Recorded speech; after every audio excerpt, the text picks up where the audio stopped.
अक्कू श्रीवास्तव जी हमारे साथ मौजूद हैं इस वक्त। अक्कू जी, किस तरह से आप इस रिपोर्ट को देखते हैं? यानी बताने की कोशिश ये भी की जा रही है इस रिपोर्ट में, जो कि अपने आप में सही भी नजर आता है, कि सिर्फ ऐलान ही नहीं हो रहे, सिर्फ आधारशिला ही नहीं रखी जा रही, प्रोजेक्ट कम वक्त में पूरे भी हो रहे हैं, तय वक्त में डिलीवर भी किया जा रहा है।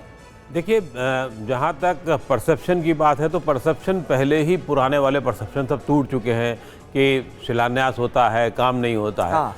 तो यहाँ अब वो परसेप्शन है, शिलान्यास होता है, काम होता है और समय से पहले पूरा हो जाता है। लेकिन उससे ज़्यादा भी है ड्यूरेबिलिटी, उससे ज़्यादा है कि तकलीफ कितनी कम होती है, उससे ज़्यादा है कि लोग किस तरीके से उसको लेते हैं, वो स्वीकार कैसे करते हैं।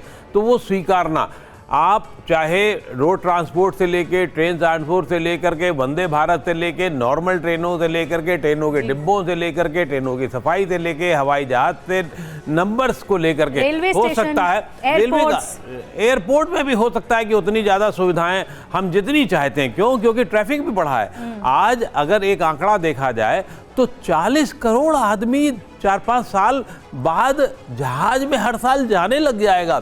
इस समय भी उसका आंकड़ा उसके आसपास है। तो ये सब सुविधाएं, मैं आपको एक छोटा सा उदाहरण बताता हूँ। मैं अभी गोरखपुर गया तो 2-3 महीने पहले, तो जाड़े में था तो जहाज पूरा भरा पड़ा है। गोरखपुर ऐसी जगह के लिए दिल्ली से जहाज पूरा भरा हुआ है। और जो मोदी कहते हैं ना कि चप्पल वाला, उतरते ही भाई लोगों ने चप्पल अपना पहने और कंबल उड़ाया। और तो इसका मतलब ये हुआ कि वो आम आदमी तक पहुंच रहा है। ये जहाज जो है इलीट क्लास के लिए या सर्विस क्लास के लिए ही नहीं है, चेंज हो रहा है, वो खाका चेंज हो रहा है। और यही परसेप्शन जो है इकोनॉमिस्ट की जो रिपोर्ट है वो दिखाती है। और इकोनॉमिस्ट की रिपोर्ट साधारण नहीं है। उसका अर्थ क्या होगा?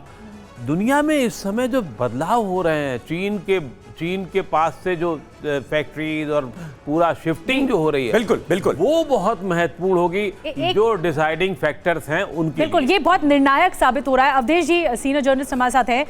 एक कमेंट छोटा सा, मैं उसके बाद ब्रेकिंग न्यूज बताते हैं कि किस तरह से 9 साल का रिकॉर्ड टूटा है और बेहतरीन सरकार की ओर आगे बढ़ रही है, द इकोनॉमिस्ट का कहना है। आप क्या कहेंगे? क्योंकि इंफ्रास्ट्रक्चर, अर्थव्यवस्था, डेवलपमेंट, और ये भी कहा गया है रिपोर्ट में कि अमेरिका और यूरोप के कई देशों को पीछे छोड़ते हुए दोगुना खर्च किया जा रहा है अर्थव्यवस्था पर, डेवलपमेंट पर, इंफ्रास्ट्रक्चर पर। तो इसके बारे में आप क्या कहेंगे? देखिए, मैं इसके आर्थिक विश्लेषण से ज्यादा पहले ये इस ओर ध्यान दिलाऊंगा कि इसी इकोनॉमिस्ट ने पहले भारत पर क्या स्टोरी मोदी को लेकर निकाली थी।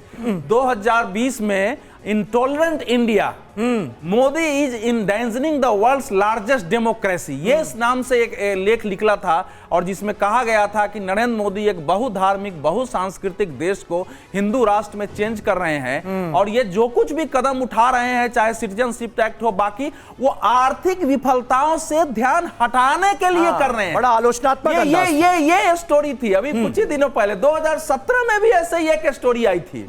तो उस स्टोरी में भी यही कहा गया था कि मोदी ने अवसर गंवा दिया है, यद्यपि भारत बिल्कुल। और अब जो तस्वीर आई है वो बदले भारत की नई तस्वीर पेश करी है। विदेश जी, मैं आता हूं आपके पास, कुछ और आंकड़े अपने दर्शकों के सामने रखना चाहेंगे। 9 साल में मोदी सरकार ने दरअसल बनाए हैं कई रिकॉर्ड। वो रिकॉर्ड्स क्या हैं?